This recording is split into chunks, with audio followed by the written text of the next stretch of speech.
Hola a todos y todas. Buenas tardes ya. Otra vez es un placer poder compartir parte de mi trabajo, de la investigación con ustedes, con IA Labs, con Senia y con todos los que están remotamente. El día de hoy vamos a hablar sobre una de las tareas de visión por computadora. La gente que estamos metida dentro de visión por computadora. Sabemos que hay diversas tareas, diversas áreas dentro de esta interesante disciplina. Les decía que una de las tareas que ha sonado mucho en este último año tiene que ver con los modelos generativos, particularmente modelos que son capaces de generar imágenes fotorrealistas, no solamente en el dominio de las imágenes, sino también en el dominio de audio o condicionadas por ciertos prompts, ciertas bueno, condiciones. Y todo esto está asociado eh, a, a unos modelos desarrollados o que se hicieron popular hace 3 años aproximadamente y que han venido mejorando, han venido evolucionando. Y por eso es que la charla de hoy está asociada a estos modelos, a darles un viaje por lo que se ha hecho en este último tiempo en estos modelos dentro del contexto generativo, que son los modelos de difusión, ¿no? Los diffusion models para generación de imágenes. Así que la charla de hoy la titulé La era de los modelos de difusión. Bien, creo que se quedó pegado ahora. Ahí está.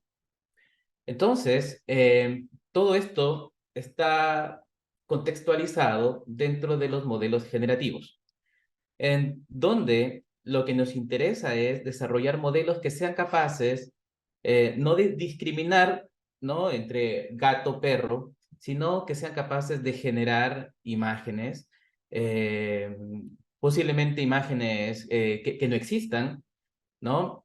En un dominio determinado. Entonces, la idea es tener o aprender en este dominio la distribución de probabilidades de los datos, de manera de que esta distribución nos permita generar datos que se asocien a este dominio en particular. El problema, a esta distribución la llamamos Q de X, ¿no? Donde Q representa la distribución de X, X serían los datos. El problema es que determinar Q de X es imposible, es intratable. ¿Ok? Una de las razones es que las imágenes residen en un dominio muy, muy, muy grande, en un espacio muy grande, dada su alta dimensionalidad, y en donde los objetos que tienen sentido en este dominio ocurren en una minúscula parte de este espacio. Entonces, modelar Q de X directamente es intratable. Por lo tanto, lo que hacemos es desarrollar modelos parametrizados, al que llamamos P de tita, que aproximen la distribución real de los datos. Y es estos modelos los que han sido representados por las propuestas, diríamos, históricas en la época moderna. Cuando me refiero a la época moderna del aprendizaje o de visión por computadora, me refiero a la época particularmente 2013, 2014 para adelante, con los modelos basados en Deep Learning, ¿no? Uno de estos modelos o son los modelos autoencoder variacionales, los Variational Autoencoder, en donde uno aproxima esta distribución a partir de, tengo los datos, tengo un encoder que traduce los datos a un espacio latente, particularmente no hay un mapping entre X y un punto en el espacio latente, sino lo que se aprende es una distribución, ¿no? Una distribución a partir del cual yo sampleo elementos que entran a un decodificador para reconstruir los datos. Entonces hay dos componentes, el encoder y el decoder, ¿no? El codificador y el reconstructor, vamos a decirle así. Por otro lado, ya en la época del 2015, más o menos, donde se hicieron populares, están los modelos GAN, ¿no? Las redes generativas basadas en adversario, en donde hay un discriminador que va evaluando la calidad de imágenes que el generador va generando. Y estos son modelos que han sido populares hasta hace poco, El problema de los Variational Autoencoder es que justamente se basa en un concepto de reconstrucción y cuando uno minimiza una función de reconstrucción, claramente el modelo trata de minimizar el error posible y el error posible, particularmente en las imágenes, está en los detalles. Y cuando uno tiene detalles es cuando uno tiene alta calidad en las imágenes. Sin embargo, para minimizar la reconstrucción, el modelo suele, lo que ustedes ven en estas imágenes, de hacer difuso, de perder detalle que generalmente está en los bordes, ¿no? Entonces las imágenes suelen ser borrosas. Mientras los modelos generativos tratan de resolver este problema a través del discriminador, que claramente un discriminador que ve bordes borrosos, rápidamente va a determinar que se trata de una imagen falsa, de algún modo. Entonces el discriminador reduce este problema, pero tenemos aquí dos módulos, un generador y un discriminador, que se entrenan en forma alternada. Y esto trae como consecuencia problemas en la convergencia. Normalmente durante el entrenamiento uno ve cierta oscilación en el aprendizaje, entonces son difíciles de entrenar. Y por otro lado, hay estudios que indican que estos modelos tienen poca variabilidad. Dada una distribución de datos, se concentran en pocas modas. Esto es lo que se llama mode collapse, que es básicamente aprender poca variación de los datos. Entonces, durante este tiempo hemos visto que hay mucho espacio por mejorar y han surgido diferentes modelos para afrontar esto de los modelos generativos, ya lo mencionaba. Los más representativos serían los Variational Autoencoder, las GAN por un lado, y hoy en día la frontera del conocimiento, el estado del arte en esta tarea, están asociados a los modelos basados en difusión, particularmente los Denoising Diffusion Models, que es lo que vamos a ver en el día de hoy y cómo han ido evolucionando a partir de la época en la que se hicieron populares. De hecho, un gráfico que reportaron este año en CVPR, hubo un tutorial muy interesante sobre estos modelos en CVPR este año, es esto, me gusta mucho cómo lo representaron acá e indica cómo han ido evolucionando particularmente una relación entre las GANs, que se hicieron populares en el 2015. ¿Ok? El paper original se presentó en el 2014, pero se hicieron populares en 2015 para adelante. Y fíjense cómo tuvieron en el 2018 un crecimiento a nivel de publicaciones bastante significativo y cómo a partir de esa fecha, digamos, la publicación comienza a decaer hasta la época de los modelos de difusión que aparecen en el 2020, ¿no? Y recientemente se hacen populares en cuanto a no solo la investigación, sino la aplicación en la industria o el desarrollo de nuevas aplicaciones basadas en estos modelos de difusión. Les voy a contar en la charla de hoy en qué consisten estos modelos, cuáles son los problemas y qué es lo que se ha hecho hasta este año, hasta hace poco, hasta el 2023, en donde ustedes ven que lo rojo que representa los modelos de difusión toma partido, ¿no es cierto? Y representa los modelos del estado del arte y de alguna manera desplazan a las GAN que ustedes ven acá, llegaron en una etapa de decadencia, ¿no? Hasta este año. Bien, entremos al tema en particular. Entonces, la idea de los modelos generativos es que uno pueda partir de cierta semilla, de cierto ruido, de cierta aleatoriedad, ¿no? Y comencemos a generar un proceso que me permita ir reconstruyendo una imagen hasta llegar a imágenes del dominio que me interesa, como lo que ven aquí. Esto es un ejemplo entrenado en modelos o en datos de flores, ¿no? Particularmente ustedes ven diversidad de flores ahí. Ok. Bien, ¿qué son entonces las DDPM? Que son los modelos probabilísticos de difusión para eliminar ruido. Ese es el nombre que se le da, Denoising Diffusion Probabilistic Models. De ahí viene la sigla DDPM. Estos modelos consisten de dos fases. una fase en el que a partir de la data original tenemos los datos. Siempre en estos contextos vamos a tener el conjunto de imágenes que represente el dominio que sobre el que el modelo trata de aprender la distribución subyacente, y que justamente el modelo aprenda a generar imágenes de ese dominio. Entonces tenemos la parte forward, en donde lo que va a pasar aquí es que incrementalmente la imagen va a perder su calidad, es decir, vamos a corrompir la imagen con ruido, particularmente ruido gaussiano, hasta una etapa en el que tengo una imagen completamente ruidosa, completamente ruido gaussiano. Que esta es la etapa forward, que la vamos a ver en un ratito más, como detalle. La idea es que el modelo, en estos pasos de corrupción de la imagen, va a aprender también el ruido que una imagen tiene, de manera de que pueda revertir este proceso, pueda hacer denoising, de ahí que el nombre de DDPM, ¿ok? Y este proceso de reversa de denoising es el proceso generativo particular. Esa es la idea a grosso modo.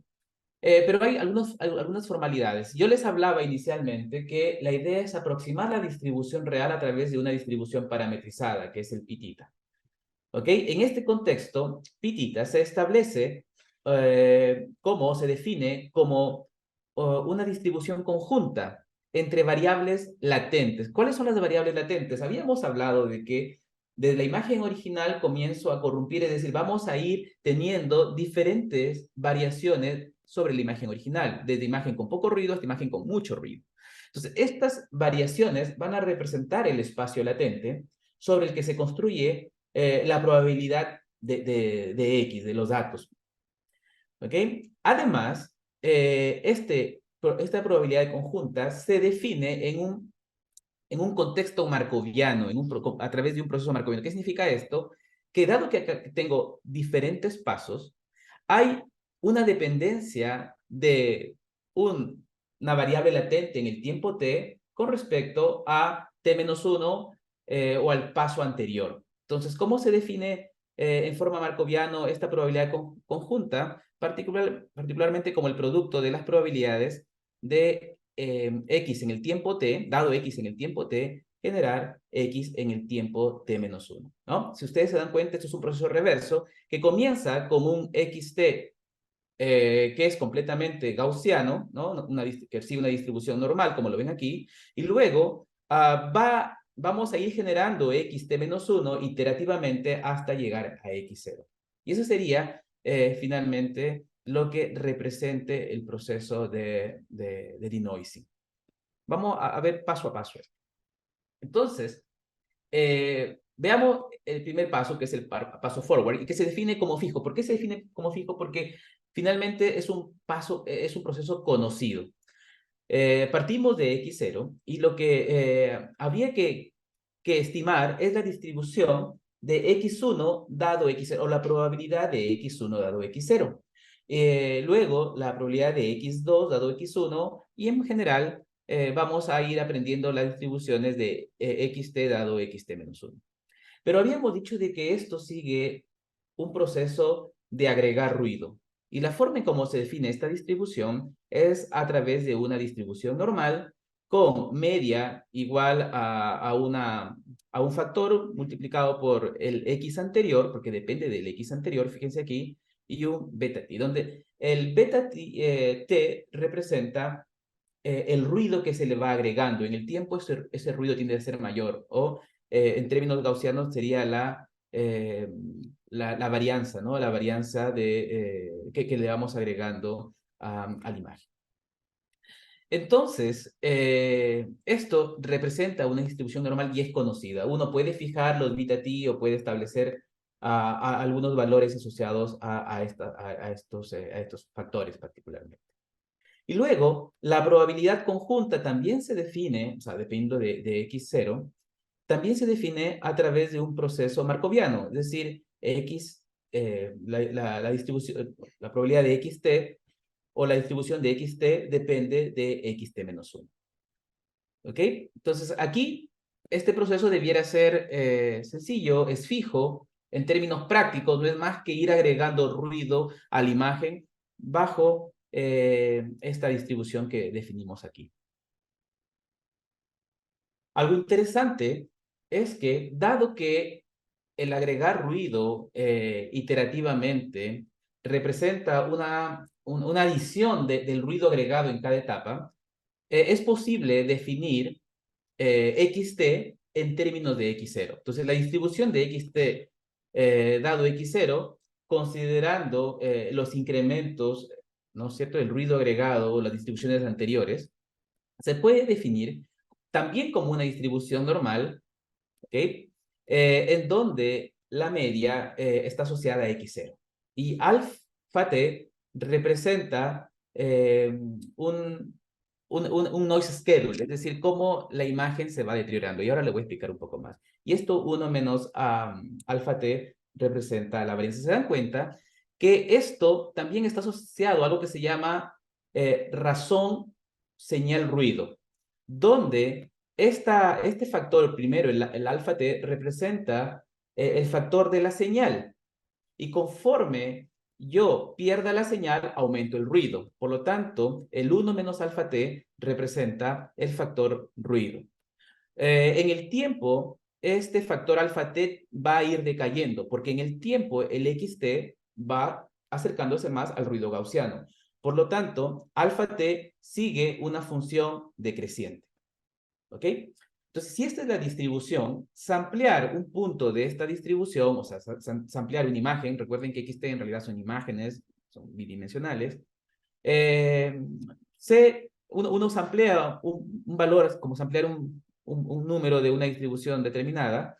Lo que se hace aquí, entonces, es tomar la media, ¿sí? Esta es la media, tomo la desviación estándar, que es la raíz cuadrada de la varianza, y le agrego, o sea, y eso se multiplica por un ruido generado aleatoriamente en una distribución normal con media cero y una matriz de covarianza igual a la identidad, ¿no?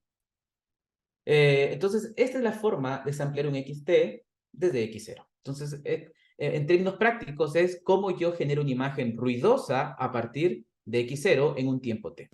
Y eso es conocido. O sea, ustedes fácilmente pueden generar esta secuencia de imágenes que estoy mostrando aquí a partir de un x0 con la expresión que está en la parte inferior. Van agregando ruido gaussiano iterativamente. Bien, entonces el noise schedule sigue esta forma. En el paper original, ellos no definieron directamente alfa t, sino el beta t, y sobre ese beta t definieron alfa t. Hoy en día, esto es una función que se puede establecer en forma diferente, pero sigue esta misma forma. Hay dos funciones que se utilizan mucho, que es el cosine schedule y el sigmoid schedule, que, bueno, el sigmoid invertido en realidad, que siguen esa forma. De hecho, acá las grafiqué y son muy similares. Y a la derecha grafiqué la razón señal ruido. ¿Cómo se expresa la razón señal ruido? Particularmente dividiendo este valor por 1 menos ese valor. Y lo que vamos viendo es que la señal va decayendo conforme voy avanzando en el tiempo. ¿Ok? Eso es lo que expresa este gráfico. Ya, el proceso forward es trivial, pero lo relevante está en el proceso reverso. ¿Cómo a partir de esto forward yo puedo revertir el proceso? Entonces ya aprendimos que a partir de un X particular, yo puedo ir agregando ruido en el tiempo hasta llegar a una distribución gaussiana. Esto se conoce, esto lo tenemos, está definido. El problema es cómo a partir de un punto en una distribución normal genero un punto dentro o una imagen en el inicio, ¿no? En el t igual 0, que sería la imagen que representa el dominio en particular. Y habíamos dicho que eso también se representa como un proceso marcoviano, es decir, partimos de xt y generamos xt-1 de x4, x3, de x3, x2, hasta llegar a x0, un proceso marcoviano, dependiendo siempre de lo anterior. Entonces, cuando modelamos esto, el qxt-1 dado xt por Bayes, ustedes saben que esto es directamente proporcional a xt dado xt-1 por q de xt-1, en donde tener xt-1 es intratable, no lo tenemos. La distribución de xt-1 no la tenemos, no la podemos determinar. Y por lo tanto, encontrar esta expresión es complicado, ¿no? Es intratable matemáticamente. Sin embargo, hay algo bueno, y algo que viene de una teoría llamada inferencia variacional. Entonces, lo que vamos a hacer es que yo necesito aprender un un P tita que aproxime a Q, ¿cierto? Y la forma de aproximar es condicionando Q, agregando a su condicionante el X0. ¿Y de dónde sale esto? Lo vamos a ver ahora. Lo que pasa es que, les decía, hay una propiedad importante en el mundo de la inferencia variacional, particularmente algo que se llama evidence level bound, que indica que el logaritmo de la probabilidad de los datos tiene una cota inferior que es igual a esta expresión de la derecha. Cuando le pongo negativos, el menos logaritmo sería menor o igual que lo que ven a la derecha. Pero el lower bound está asociado a quitarle el signo. Si multiplico a cada uno por -1, el signo cambia, ¿no? Sería mayor o igual. Entonces ahí viene la lower bound. ¿Ok? Entonces, esta propiedad indica que el menos logaritmo de p de x es menor o igual que esta expresión de la derecha. ¿Qué significa esto?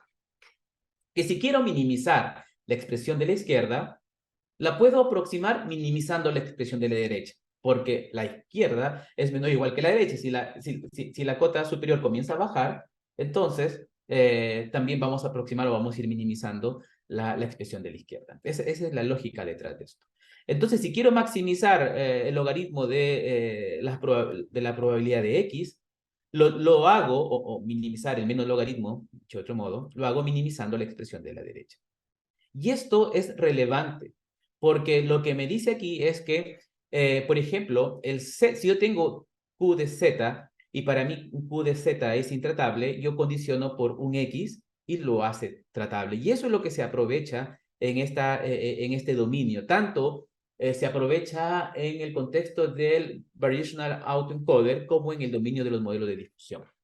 Entonces, en el dominio de los modelos de difusión, tomando este menos logaritmo de P, menor o igual a la expresión que está aquí, a la que he marcado aquí, lo que nos dice es que, fíjense ustedes en la parte derecha, la que estoy marcando aquí, que yo puedo en mi expresión quedarme con un Q de xt dado xt menos 1. O sea, hay una relación entre P tita y Q de xt dado xt menos 1, en donde ya no tengo el problema de xt menos 1 dado xt, que era intratable.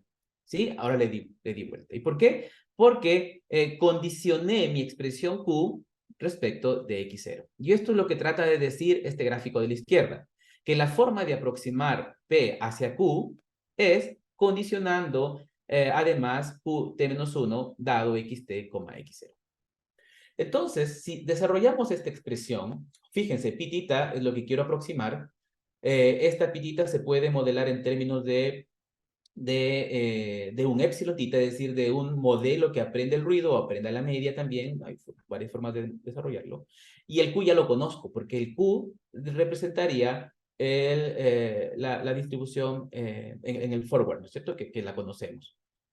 Entonces, en el paper original desarrollaron esta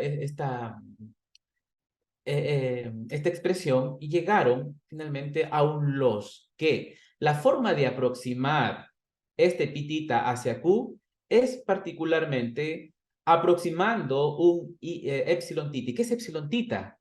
Epsilon tita representa un modelo que aprende el ruido agregado en una imagen. Si ustedes observan aquí, esto representa el ruido que tiene un X en el tiempo t. ¿Ok? Este modelo trata de aproximarse, esto es un modelo aprendido, trata de aproximar al ruido real al que le estoy agregando. Entonces, en la práctica, lo que uno hace es minimizar esto en cada etapa forward. Volviendo aquí al gráfico, recuerden que en una etapa forward uno le va agregando ruido a la imagen. Si uno aprende a determinar cuál es el ruido agregado en una imagen, uno puede ir revirtiendo el proceso. Esa es la lógica detrás de esto. ¿Ok? Entonces, los modelos de difusión lo que hacen es simplemente durante el paso forward aprender, crear una red neuronal, podría ser una simple UNet, de hecho una UNet es la que se ocupa aquí, que recibe un X en el tiempo t y un t, porque el t es relevante porque el comportamiento del ruido depende necesariamente de t, del tiempo en el que estoy. Que infiera el épsilon, ¿no? Sombrero en el tiempo t. Entonces, la red que se implementa, dado que uno tiene una imagen y genera otra imagen, porque el ruido es bidimensional, la imagen es bidimensional, los modelos más utilizados para este tipo de, de problemas son los modelos tipo UNet, en donde hay una entrada, una imagen, hay un encoder y luego comienzo a decodificar. ¿Ok? De hecho, esta es la forma en que se entrenan estos modelos. Y en donde el T es muy similar al positional encoding que uno ocupa en los transformers, se codifica y se lo inyecta a cada una de las capas. ¿Ok? Bien. Entonces, el proceso de aprendizaje de un modelo de difusión es bastante simple. En el proceso de entrenamiento, lo que uno hace es partir del dominio de mis imágenes. Tengo X0 que representa un conjunto, o sea, una imagen dentro del dominio que se toma aleatoriamente. Y como yo puedo a partir del tiempo cero generar una imagen en cualquier tiempo, yo sampleo el T. Sampleo el T aleatoriamente y tomo un T. Y luego tomo un épsilon que se define con ruido gaussiano. Dijimos aquí, en algún lugar está esto, ¿no? Épsilon que viene de un ruido aleatorio. Y construimos X en el tiempo t. Esto que está en rojo representa X en el tiempo t, dada la expresión que ya hemos visto. Y esto entra al modelo, y el modelo lo que tiene que hacer es entrenarse de modo que esta red aprenda a inferir el épsilon que se agregó. Eso es todo. Eso es todo. ¿Ok? Mientras que en el sampling es como yo tomo, cómo genero una imagen de la distribución aprendida.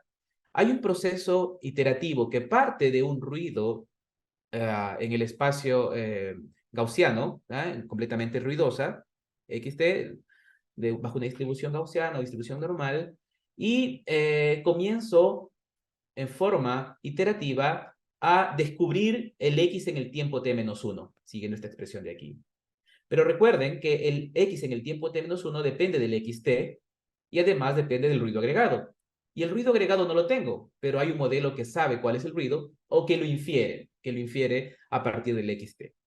Y esa es la forma en cómo vamos generando la imagen o una imagen en ese dominio, en el dominio, digamos, real o aprendido, ¿no? Entonces aquí está el proceso. Parto del ruido gaussiano e iterativamente vamos descubriendo la imagen asociada a ese ruido en particular.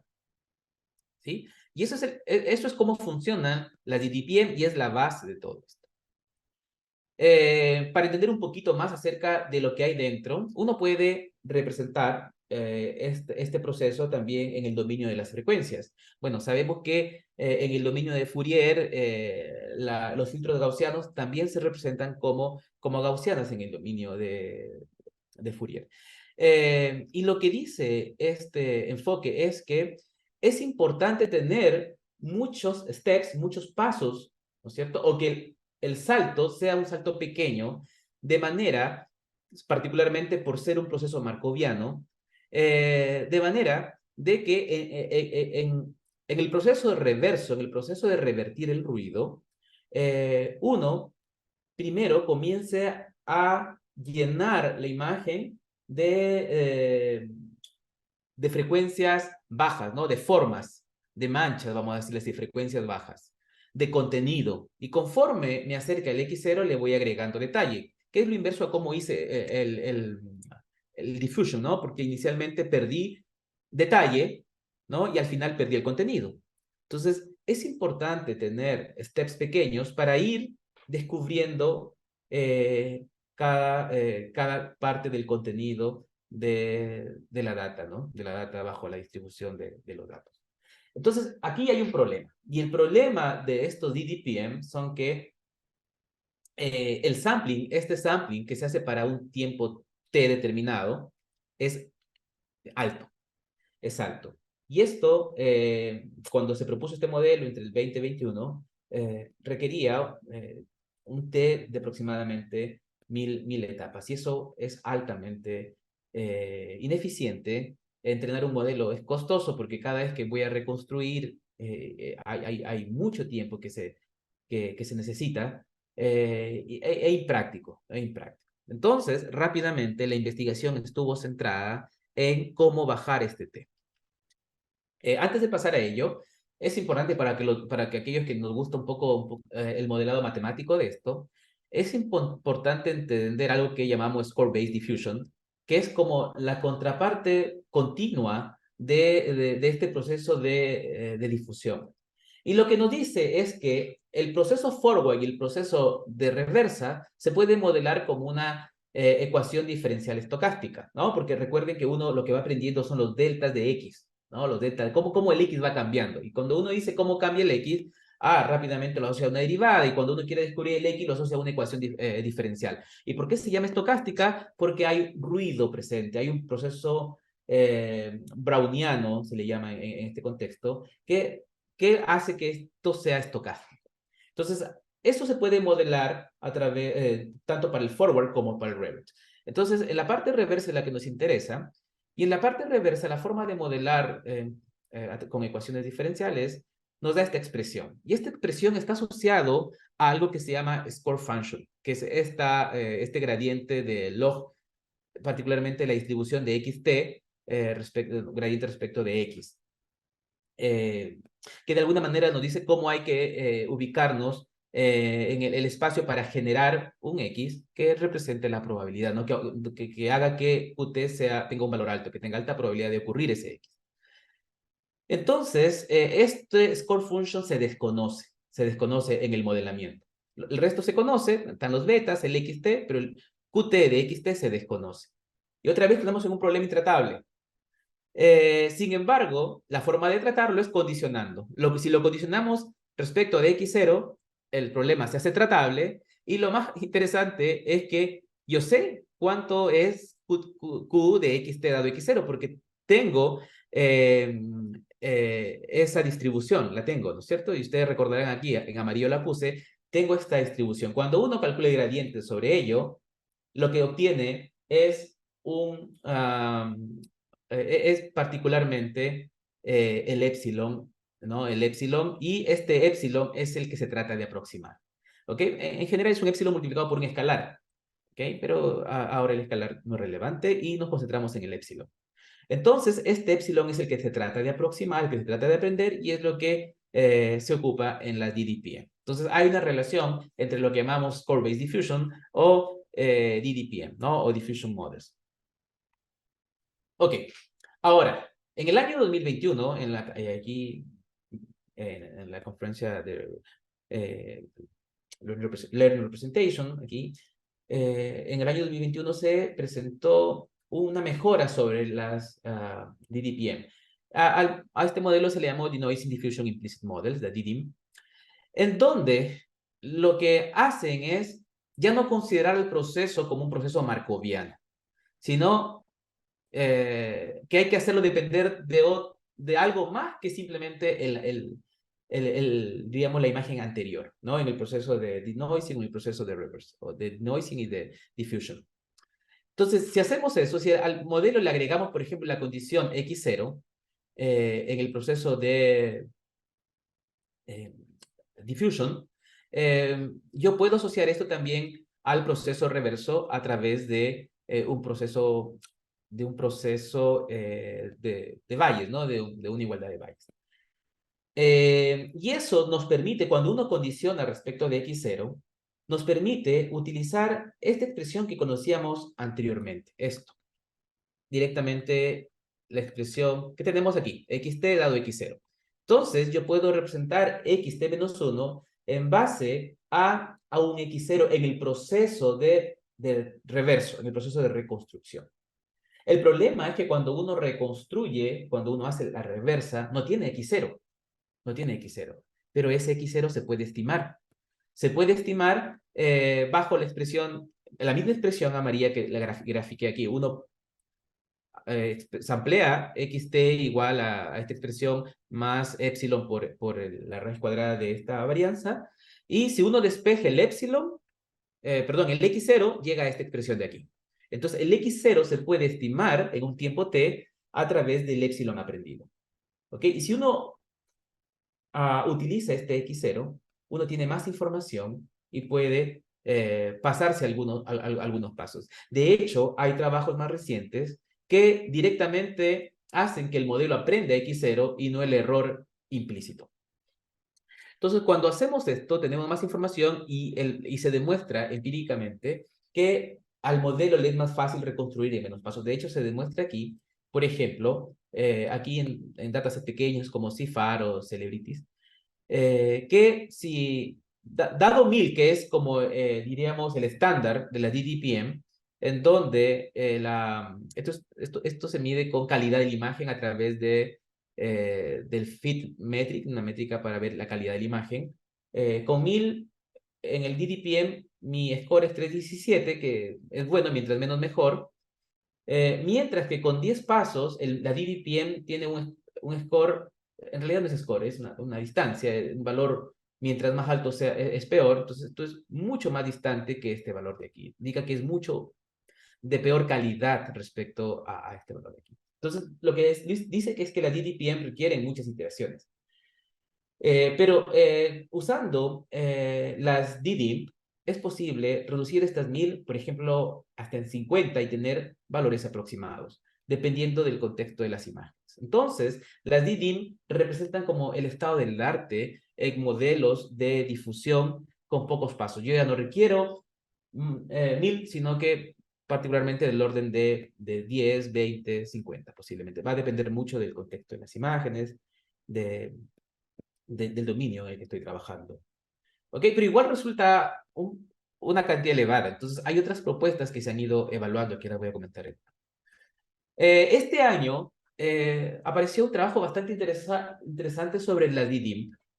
Y esto fue la Dual DDIM. ¿Qué dice? Que la DDIM implícitamente también son capaces de aprender estilos.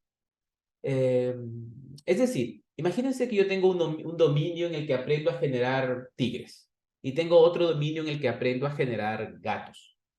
Si yo tomo una imagen del tigre en el dominio aprendido con los tigres y lo mapeo hacia el ruido correspondiente, o sea, el espacio latente, que es la imagen ruidosa correspondiente, y tomo esto como punto de partida en el contexto de los gatos, lo que vamos a generar es un gato, pero con el estilo del tigre.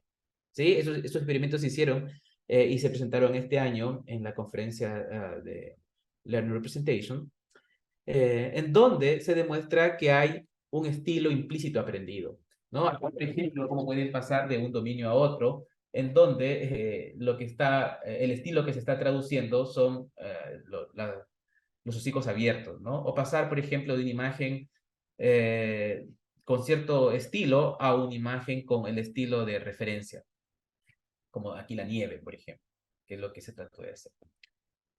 Entonces, hay un potencial, digamos, un potencial aprendizaje dentro de estos modelos que se están ocupando hoy en día. Ya, lo que hemos mencionado hasta ahora son modelos que aprenden en un dominio, pero no le hemos agregado una condición. Lo que vamos a hacer ahora es ver cómo uno puede condicionar el modelo. Y esto básicamente cómo hacer que el modelo aprenda bajo un contexto. Por ejemplo, en el caso de Super Resolution, yo tengo una imagen y lo que quiero es aumentarle resolución. Quiero generar algo de buena calidad, pero con algo condicionante, que es la imagen de entrada. Entonces, hay dos formas, así en general, de hacer. La primera es simplemente condicionar el modelo aprendido, que en este caso es el modelo Epsilon, ¿no? El que aprende el ruido. Como lo que se trata es de reconstruir el dominio, diríamos, en este caso de las imágenes de alta resolución, por ejemplo, eh, En cada etapa de aprendizaje, así como tengo el X, T y el T, le agregamos una imagen condicionante que podría ser la imagen de baja resolución. Entonces, si entra usted aquí, el modelo se condiciona a partir de esta imagen. Y esta es la forma más naif, la forma más simple de entrenar un modelo condicionante. Por ejemplo, hace poco, en este año, hace algunos meses, se presentó un modelo para Super Resolution muy bueno, en el que se parte de una imagen de baja resolución, se la pasa por un modelo vanilla que aumenta la resolución, pero muy eficientemente, pero posiblemente la calidad no es la mejor. Y esto se toma como un condicionante. Y en cada etapa, el XT se concatena con esta imagen condicionante para entrenar el denoiser, ¿no? Que luego interviene en el proceso de reversa. Los resultados son muy buenos. Por ejemplo, se compararon con la Diffusion Super Resolution, que fue uno de los primeros modelos de difusión para mejorar la resolución de las imágenes, y los modelos presentados en este año tienen una calidad bastante significativa, muy cercana a la alta calidad real, ¿no? Real.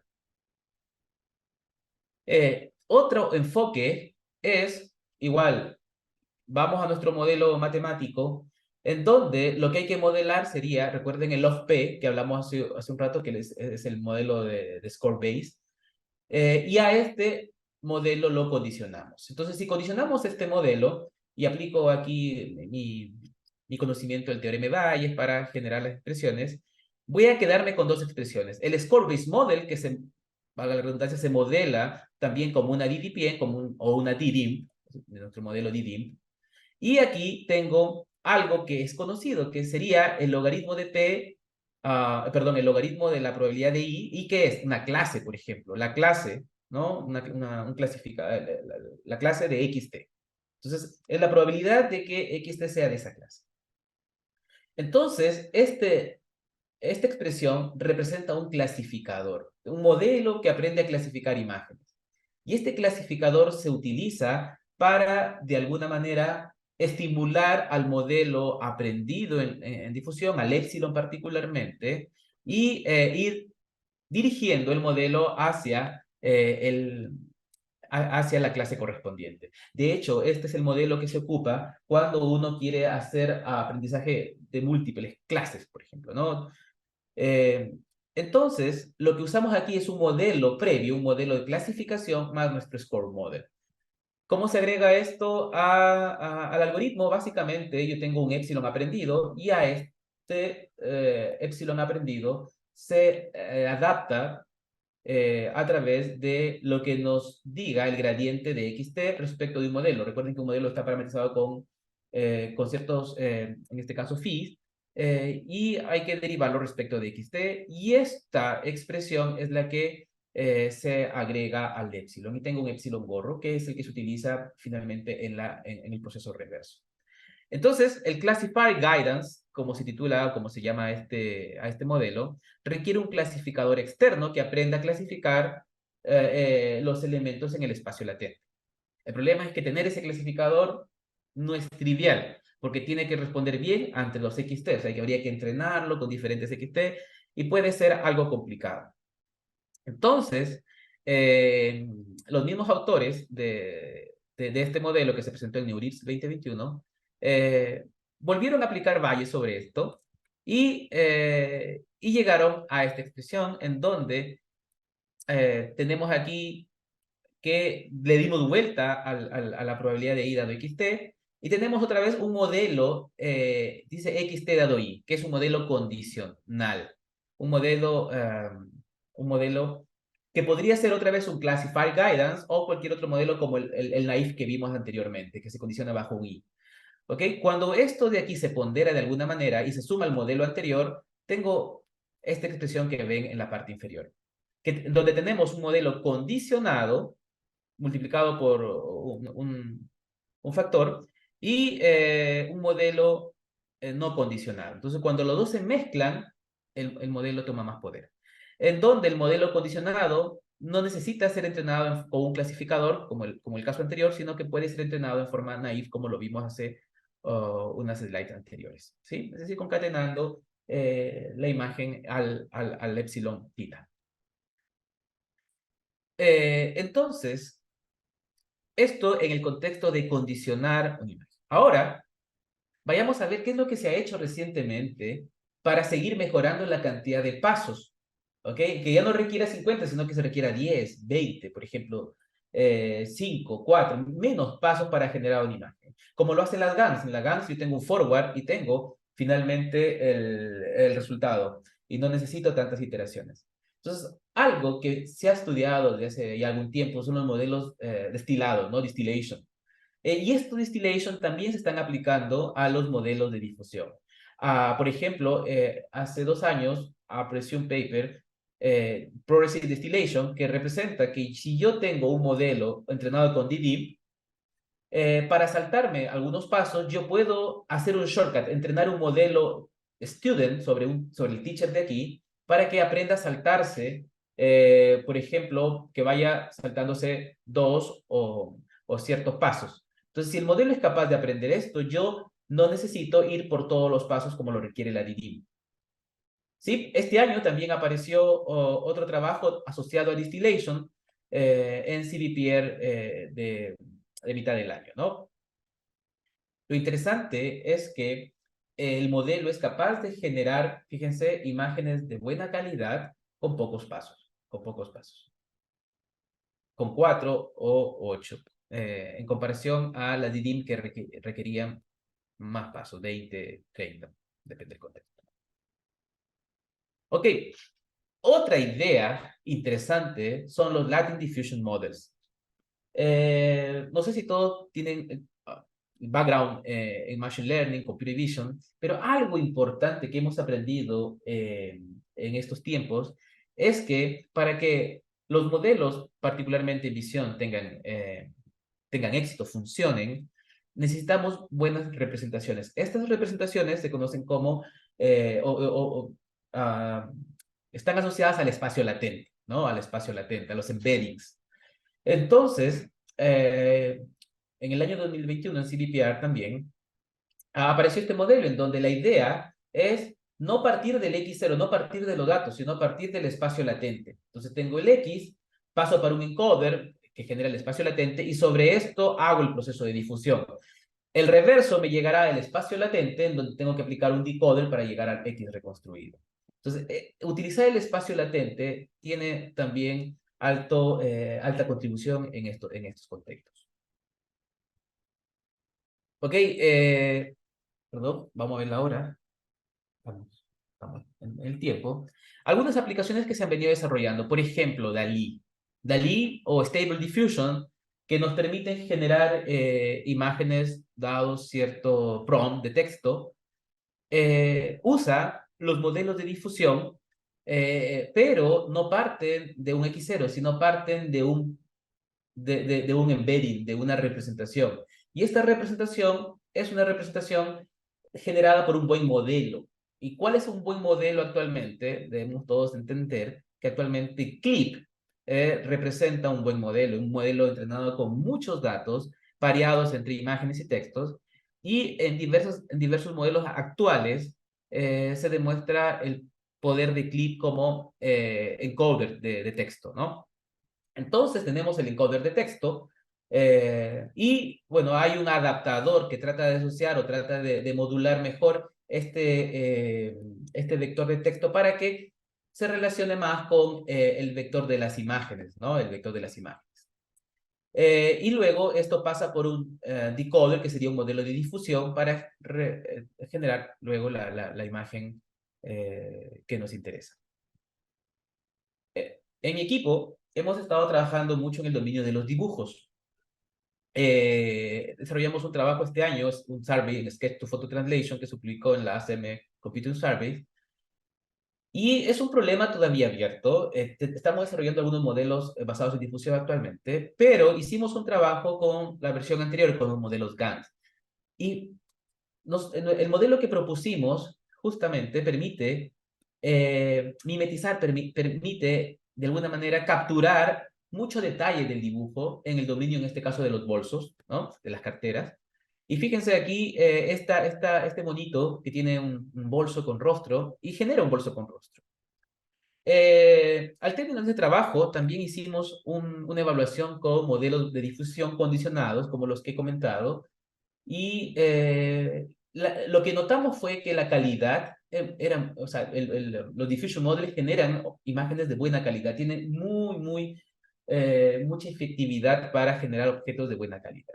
Sin embargo, pierden la información de los sketches. No capturan esta relevancia de los dibujos. ¿Ok? Y hay un tema todavía por tratar ahí. Este año también apareció una red que en este caso, se aprovecha de Stable Diffusion, de un modelo, miren, todos los modelos basados en difusión se basan en el epsilon tita o el x0 tita. En este caso, tenemos un modelo preentrenado con billones de imágenes, muy potente en cuanto a la diversidad de imágenes que puede generar. Y el modelo ControlNet lo que hace es adaptar, añadir cierto condicionamiento con pocos datos sin echar a perder el conocimiento aprendido. Y para esto duplican, ¿no? Crean un student que duplica la información que tenemos aquí como arquitectura base. Y este student es el que se adapta. Y es el que se adapta en la parte del encoder, en la primera parte de la unit. Recuerden que esta es una unit. Pero en el decoder lo que se hace es adaptarlo a través de convoluciones. El conocimiento que viene aquí se mezcla con el decoder del Stable Diffusion, pero a través de justamente con un adaptador convolucional. ¿Y por qué se le llama Zero Convolution? Porque para evitar destruir al tiro el contenido, partimos con una convolución con peso cero. Es decir, si inicialmente el modelo se mantiene ahí, es porque no necesita destruir, no necesita modificar el decoder. ¿Ok? Y si aprende algunos valores, es porque lo necesita ajustar de alguna manera, pero el ajuste es poco dañino. ¿Ok? Entonces, este ControlNet demostró que puede adaptar un modelo grande, ¿ok? Posiblemente no entrenado en dibujos, para el caso de los dibujos. Por ejemplo, aquí adaptaron con algunos dibujos, tienen una entrada y tienen algunas salidas aquí relacionadas con el dibujo. O lo entrenaron también en segmentación de imágenes y también los resultados son buenos. Las dos últimas columnas representan las imágenes generadas. Nosotros evaluamos también en el contexto de los dibujos, mostramos al modelo las mismas imágenes que evaluamos, la parte de arriba, abajo una imagen muy sencilla, un sketch muy sencillo porque es un sketch como de, de revista, y esto de aquí más de usuario sin arte, ¿no? Y fíjense, la información del rostro, de los bolsos, no se incluye dentro de la generación. Entonces, o los zapatos, por ejemplo, ¿no? ¿Y esto por qué? Porque el modelo se sesga por lo aprendido. El modelo, de alguna manera, aprendió con muchos zapatos de buena calidad fotos, perdón, de buena calidad, y lo que trata de hacer es, tal vez, sesgarse a ese tipo de objetos aprendidos para generar algo que se asemeje más a lo aprendido que a lo presentado como input. Entonces, aquí hay un problema que está asociado a lo que mucho se comenta hoy, que aún no hay ah, una generación, vamos a decirle así, creativa dentro del contexto, aún falta por reducir el sesgo de los modelos generativos hacia los datos con los que se entrenó, y por lo tanto hay un tema abierto en el que hay que trabajar más aún. Y para complementar esta presentación, algo un poco más de bien social. Con mi equipo, estamos trabajando, hay un grupo trabajando muy fuertemente en modelos para el caso clínico, y lo que estamos haciendo es, de alguna manera, desarrollar modelos que de alguna manera se relacionan con super resolución, pero no es lo mismo. En super resolución uno tiene una imagen de baja resolución y trata de generar una imagen de alta resolución. Pero aquí, cuando hablamos de low dosities, es que capturamos imágenes CTs, las tomografías computarizadas, con baja radiación. Y cuando uno tiene baja radiación, no es que tenga baja resolución, lo que tiene bajo contraste. No se ven los objetos apropiadamente. Pero si bajáramos la dosis de radiación en las imágenes de tomografía, el impacto en los pacientes, en el personal médico, sería bastante significativo. Entonces, bajo las ideas de los modelos de difusión, la idea de reducción de pasos, la idea de condicionantes en los modelos de difusión, estamos desarrollando modelos para generar CTs que representen CTs de alto contraste, como si hubiesen sido tomadas con dosis regular de radiación, pero teniendo como entrada imágenes de baja dosis, ¿no? Y ese es un desafío que tenemos, que estamos trabajando con colegas o partners clínicos, médicos, radiólogos y bastantes asistentes en este contexto. Eso. Muchas gracias y quedo atento a las preguntas o cualquier otra comentario.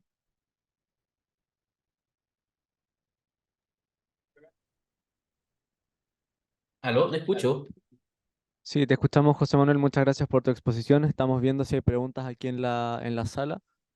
Aquí hay una pregunta. Le pasamos el micrófono. Hola, muy buena la presentación. Te quería preguntar respecto a la aplicación que mostrabas al final, ¿qué efectos tiene Ah, la imagen esto de bajar la radiación? ¿La imagen queda más ruidosa al final?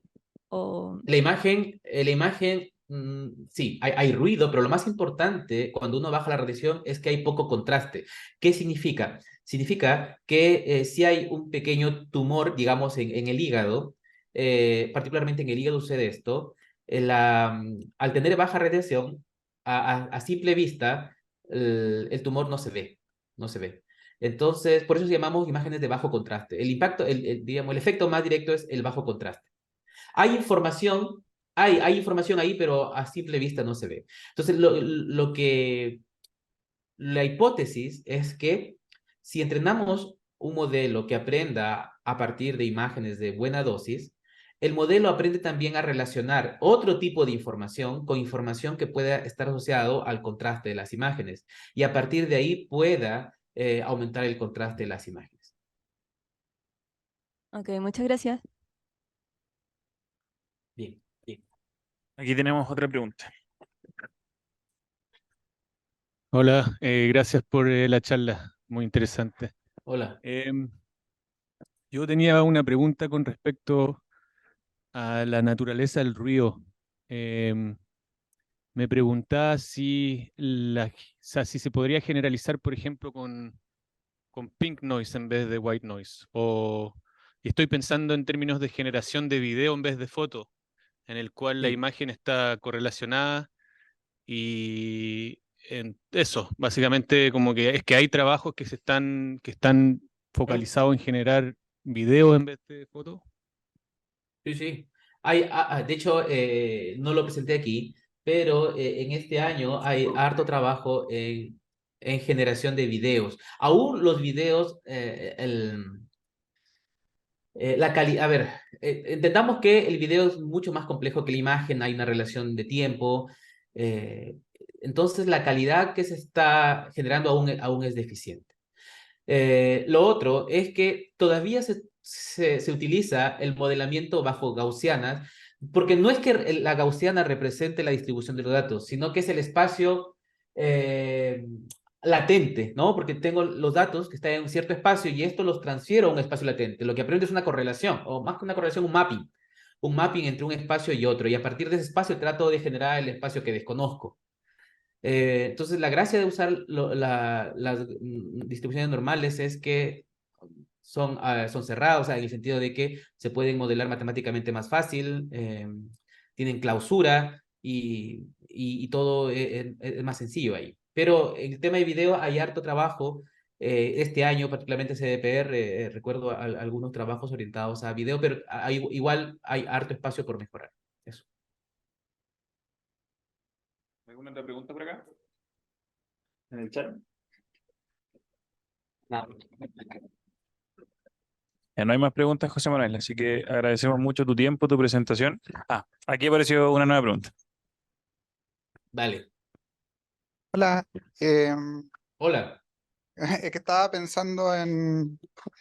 conozco esa em, voz, conozco esa voz. sí, sí, sí. Estaba pensando en los algoritmos de renderizado como 3D, Sí, que sí. ahí también paso un poco de que renderizar una imagen toma harto tiempo porque uno tiene que tirar muchos rayos y se estila también como hacer un renderizado con menos rayos y queda la imagen más ruidosa. Entonces estaba pensando que este problema de pasar por los modelos de difusión que necesitan muchas iteraciones, eh, noté que como las primeras iteraciones igual ya se empieza a generar una imagen como con la estructura general y después vendría siendo como simplemente quitarle el ruido. Entonces estaba pensando quizá usar, no sé si es que hay trabajo al respecto de que al principio Sí. ocupen los modelos de difusión y después hagan un proceso solo como de eliminación de ruido. No sé si eso Eh, aumentaría el tiempo de inferencia como significativamente A ver, primero que el modelamiento en 3D, yo por el tiempo no he presentado mucho de lo que se está haciendo ahora. Eh, por ejemplo, en el caso de 3D hay harto trabajo, hay trabajo bastante interesante, cómo a partir diríamos, de un espacio latente gaussiano, uno puede rápido, o sea, renderizar, particularmente tener una nube de puntos que representen a un objeto 3D. O sea, el trabajo de modelo generativo en 3D, así como en video, digamos, es un hot topic actualmente. Hay hartos trabajos en ese contexto. Entonces, hay modelos que utilizan esto de difusión particularmente, donde el input es una imagen y el modelo aprende a reconstruir el modelo 3D. Eso existe, hay modelos que hacen eso. Por otro lado, la idea de utilizar este modelo de difusión como parte, déjeme, acá tenía algo, cuando hablaba del Super Resolution, por ejemplo, algo relacionado, pero no es exactamente lo que me preguntaste. eh, perdón, vamos por acá. Llegamos, acá está. Entonces, fíjense, dado que a ver, el modelo de aprendizaje, eh, el modelo de difusión, trata de aprender algo a partir de ruido, ¿no? Y de las imágenes. Cuando hay un condicionante, por ejemplo, una imagen, una condicionante, esa condicionante entra al modelo de aprendizaje, al épsilon del que hablábamos, ¿no? Entonces, condiciona el épsilon para que se acerque a esa condicionante.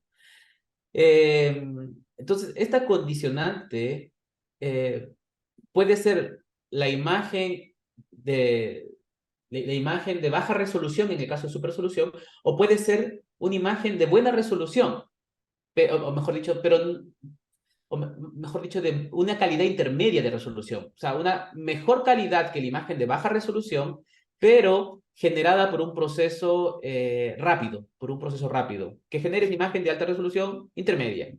Y esta es la que se utiliza para que el modelo genere más rápido y tenga menos pasos para reconstruir la imagen de buena resolución. Entonces, es como inverso. Entonces, a lo que voy es que es posible utilizar ciertos pasos generados por otros modelos que permitan acelerar el proceso de difusión. Y en el caso de renderizado, aunque lo que tú me dices que es lo inverso, es partir de modelo de difusión y luego quitarle o ajustar o definir la mejor calidad, también es posible, pero partiría yo teniendo un modelo end-to-end, ¿no? O sea, yo creo que hoy en día estamos en condiciones para tener un modelo end-to-end que pueda generar el modelo final. Eso. ¿Más preguntas? Eh, tengo otra pregunta más. Sobre la métrica de evaluación de estos modelos, estaba leyendo que se Sí. usa una que era FID, Fit, ¿puede ser? FIT. Fetch Y claro, Inception Distance. bueno, quería como entender más o menos de qué se trataba esta métrica, como conceptualmente. Perfecto, perfecto. Eh, A ver, es una pregunta muy interesante porque FIT, o Frechet Inception Distance, es una métrica que trata de evaluar muchas cosas. Trata de evaluar diversidad, trata de evaluar que la imagen generada esté relacionada con un conjunto de imágenes de aprendizaje, con la distribución de los datos original, y trata de determinar, por ejemplo, si tienes un modelo que la imagen te da el mismo tonalidad. De hecho, por acá tenía ejemplo, aquí. Fíjense aquí, la segunda, donde aparecen muchos bolsos rosa, ¿no? Rosados. Fíjense ahí. Entonces, aunque el modelo pueda ser de buena calidad, esta baja variedad de objetos hace que la métrica sea alta. Entonces, un valor muy alto de la métrica, como lo vimos aquí, aquí tengo unos valores para que vean. La métrica varía en un valor positivo, un valor mientras menos mejor, y no tiene límite. Entonces, mientras más alto indica que el modelo es de mala calidad, es decir, no representa las imágenes de entrenamiento o las imágenes de test, y además hay poca variedad también, hay poca variedad. Entonces, esas son tres cosas que el modelo define. Pero hay un problema con el fit. Y esto me acuerdo que en el Kipu de este año en Uruguay, me preguntaron, estábamos en una charla y me preguntaron, estaba presentando algo similar. Y el problema es que cuando uno tiene imagen condicionante, por ejemplo, miren aquí, otra vez voy a volver a este caso de aquí del fit, el caso de los sketches. Ahí, sí, ahí. En nuestras métricas de fit, esto es otra métrica la que mostramos acá, pero en el fit, en la última columna sale con un valor muy bajo, mucho más bajo que las imágenes generadas por GAN. Y eso es confuso porque eso indicaría que este modelo de difusión es bueno, pero es bueno en cuanto a la calidad. Entonces, el fit es una métrica de calidad, pero no es una métrica que mide el condicionante. O sea, esto es de buena calidad, pero no se relaciona con el input. No se relaciona nada con la forma que tiene la condicionante. Entonces, nosotros para el caso de los sketch to photo generamos un modelo que aprenda a separar, además de sketches, también la calidad. Pero ahí hay una debilidad con el fit, que es más orientado a la calidad que a la condicionante. Eso. Perfecto, vamos a ir con la última pregunta. Hola, es relacionada al comentario que había hecho con respecto a la creatividad de los modelos y obviamente el hecho que están totalmente condicionados por la distribución de los datos para el entrenamiento, básicamente. Y me gustaría saber cuál es tu opinión con respecto a cómo podríamos mejorar justamente la creatividad, porque, bueno, mi visión de esto es que esto está todo muy relacionado a modelos de energía, etcétera, etcétera. Y simplemente, no sé, por ejemplo, minimizando los puntos de atracción o lo que sea, vaya a generar más creatividad, pero que es totalmente dispersa. Y en el caso, por ejemplo, del ejemplo que mostraste, no tiene que ser una creatividad dispersa, ¿cierto? Tiene que ser algo bien lógico, por así decirlo. Entonces, no sé lo que piensas con respecto al concepto de creatividad en estos modelos. Hace un tiempo, cuando aparecieron, estaba cuando se hizo popular hace poco a la comunidad ChatGPT o ChatGPT 3, entonces hablaba mucho de creatividad. Entonces, la creatividad, primero que uno no es claro qué es creatividad, ¿no?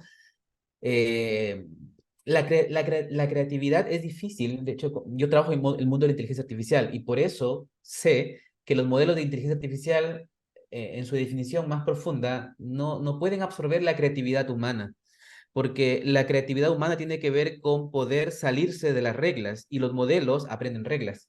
Los modelos aprenden reglas y claro, es poder salirse de las reglas manteniendo cierta lógica, ¿no? Y es ahí en donde hasta ahora todavía, digamos, hay harta diferencia. Un creativo puede generar algo que sea un bolso, pero que nunca alguien lo haya visto, que ni se relacione con lo que haya visto él. Entonces, ahí va algo de creatividad, que es lo nuevo, pero con lógica. Y eso es difícil aún incorporar a los modelos. no sé si se puede lograr. De hecho, es una pregunta abierta. Entonces, cuando me preguntan acerca de la creatividad de los modelos, yo siempre digo que la creatividad de los modelos de inteligencia son limitados. Cuando uno ve que un ChatGPT genera texto, pero el ChatGPT entrenó con muchísimos textos, en donde es muy probable que algo que uno pregunte ya lo haya visto, ¿no? Entonces, lo que hace es ordenar un poco a través de modelos probabilísticos y comenzar a tirar palabras que completen el texto con lógica, pero sigue las reglas, ¿no? Y la creatividad para mí tiene que ver con algo que no necesariamente sigue las reglas, pero que se está asociado, como tú dijiste, a algo lógico. Entonces, para mí es un problema abierto y no tengo una respuesta de cómo agregar creatividad aquí. Estaríamos, no sé, hablando en el aire aún. Eso.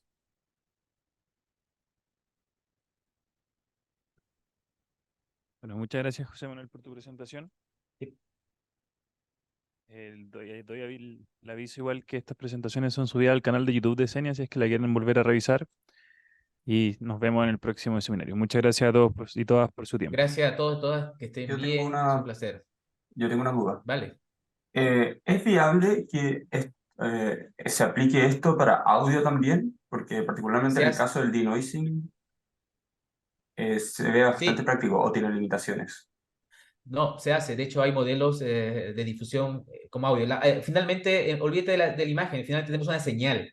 Una señal en el tiempo, una señal en el espacio y el mismo enfoque se aplica a audio y hay soluciones muy buenas para audio. De hecho, el tema de generación musical, generación de género, uno puede poner prompt. De hecho, está muy cerca. El audio con imagen está muy cerca y se hace bajo el mismo enfoque. Perfecto, ahora sí nos despedimos. Eso. Muchísimas gracias. Listo. Que estén bien. Chao.